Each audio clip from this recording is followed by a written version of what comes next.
A few years ago, I worked at a not-for-profit where we had a community center, and we were approached by the local municipality to become a designated safe place. You see, a safe place is a place where individuals in distress can go to seek safety. Organizations go through a process of training and preparation to become a safe place. And at the conclusion of the training, you end up with a plan. And this plan has a series of steps that you will follow if a person in distress walks in to seek safety. Designated sites receive a big yellow sign that goes on the front of the building. It is a signal to anyone who is in need of help. This is a safe place. Help and safety can be found within. And I remember the first time an adolescent knocked on the door in seeking safety. It was about 8:30 in the morning. He looked tired. He looked exhausted. He was scared. And so when he walked in, we went and we pulled our card that had the action steps, and we began to follow the safety plan. I know that we have all had times in our lives where we're looking for a safe place to land. I know that I've been through times and seasons where I experienced a significant amount of distress, and I was looking for people and places that would show up in a way that was safe, a place where I could be myself, where I could be honest with my story, and where I would be extended grace and love. And at Landmark Church, we say that we are a safe space for people looking for a place to belong. Our directional team has been grappling with how we model and set the example to continue to cultivate this type of culture in our church. We want our church to be a safe place to land, where there is a safe place to be who you are, where there's a safe place to experience the love of God, a safe place to learn about God, to grow in Him, and even especially a safe place to grapple with our doubts and even our differences.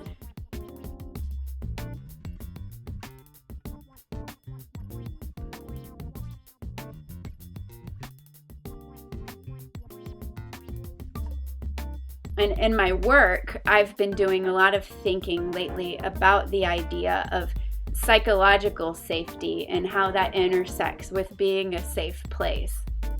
And psychological safety talks about how an organization or a group can cultivate an environment that is psychologically safe for all of the team members. It's an idea that was partially developed by a social scientist, Dr. Timothy Clark. He's developed this psychological safety model that illustrates how a team can arrive at a place of innovation. Whenever I learn something new from science or psychology, I like to ask God if He affirms this in His scripture, and if I see it in the teaching and the modeling of the life of Christ. And as I contemplated this idea of psychological safety, I realized that there's nothing new under the sun. I believe that Jesus modeled psychological safety in His life and in His teaching. In the Gospel of John, verse 14, it reads, "The Word became flesh and made His dwelling among us." That means that God became man and began to dwell among us. He did that in the form of Christ. Then it goes on to say, "We have seen His glory, the glory of the one and only Son, who came from the Father, full of grace and truth."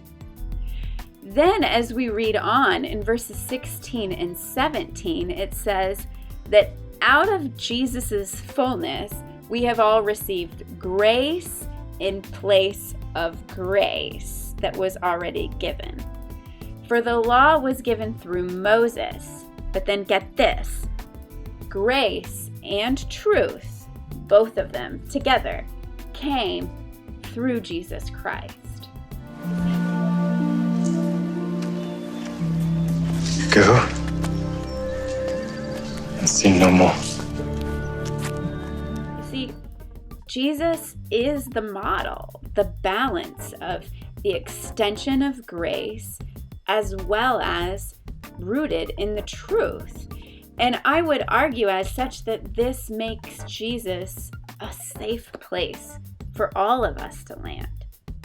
In Matthew 11:28-30, Jesus said, "Come to me, all of you who are weary and burdened, and I will give you rest." He's saying, come in, I invite you in, and I'll give you a place of comfort.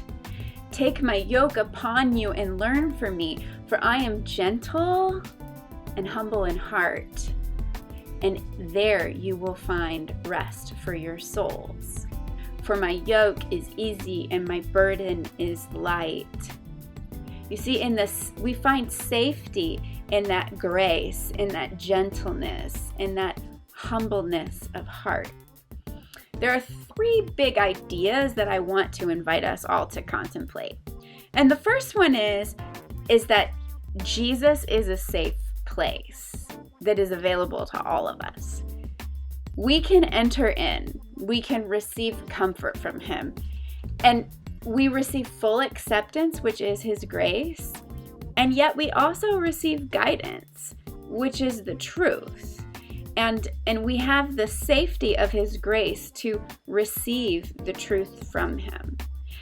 And I also believe that if we're willing to sit in the safe place with Jesus, then we can contemplate this second thing, which is that Jesus can cultivate a safe place in you. So my question is, are you willing to do the work and address your own issues in order to be a safe place? We can ask ourselves, do I cultivate a safe place for others? Do I invite people to enter in? And do I offer them comfort? And also, do I give them grace to be who they are, to accept them as they are?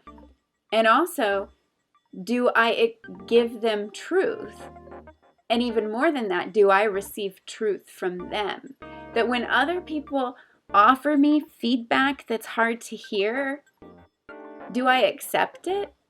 Because that's part of being a safe place. And my third point that I want us to contemplate is that you can leave unsafe places. That Jesus will give you discernment to understand what is an unsafe place. You have the power. You have the power through understanding and the Spirit at work in you to discern an unsafe place. Well, what is an unsafe place? It's the opposite of what a safe place is. If someone is not welcoming, if someone does not offer comfort, if someone is unwilling to extend grace, and when you give them feedback, they won't receive the truth, that's a red flag. If you are speaking truth to someone over and over again, and they're unable to receive it, they're devoid of grace, or they won't listen to your words, they reject the truth, then do what Jesus told us, which is to shake the dust from your feet and move on. Jesus did this to the religious leaders all the time. So let me just share one last illustration for you about a time when I really messed up, where I wasn't showing up as a safe place for a friend. And that friend still chose to show up as a safe place for me. And that gave me space to contemplate my own inadequacies and find my own areas of growth. It happened years ago. I don't think that I'll ever forget it because it was a formative moment for me, though she may not even remember this moment. You see, I was with a friend and we were talking about ministry, and I referenced someone that I had recently read, and she said, "Oh, I've never heard of that person." She was being vulnerable. She was sharing, "This is something I don't know. Tell me more." But I responded with such insensitivity. It wasn't malicious, but it was a jab. And I said, "You don't know so-and-so?" You see, the reality is that I knew full well that if we were both to take an IQ test, I'm 90% sure her score would be much higher than mine. And in that moment, she had a choice on how to respond to me. She chose to be even more courageous and even more vulnerable despite the choice that I had made to make the conversation unsafe. She responded to me and she said, "You know, Danielle, I don't read as much as you do. Your brain is a wonder to me. God has gifted you with this ability to make connections that I don't see. And I'm thankful that He gave you that gift because I get to benefit from the way that you see and experience the world. And when you speak to me like that, I feel dumb." She was high on truth, high on grace, high on respect, and on permission. It was honest, and yet it was void of rejection. The play was back in my court. Would I get defensive and respond with a comment like, "Don't be so sensitive," or "I didn't mean it like that"? Would I double down, unable to receive how I was affecting her? Or would I accept the truth? Would I choose to receive the grace being extended to me? Would I return the same level of respect? Would I keep the doors of permission open and allow her to speak into my life? Would I receive her invitation to step back into safety and respond? Did I have the sense of self-worth and humility to say, "I'm so sorry. Thank you for telling me. I don't think you're dumb. And if I say something else that affects you that way, please let me know. I don't want to hurt you.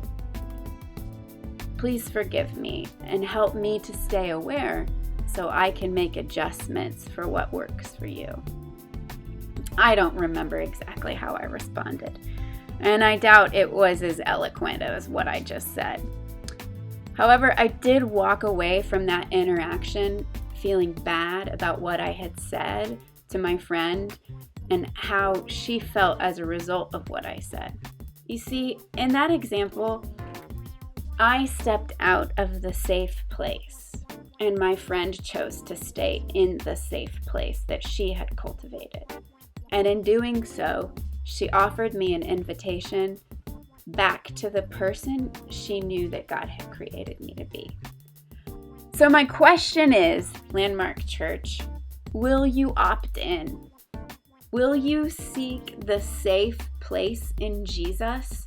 Will you invite Him to partner with you to do what is necessary to cultivate a safe place within you so that when people see you coming, it's like a giant yellow sign that reads, "Safe place"?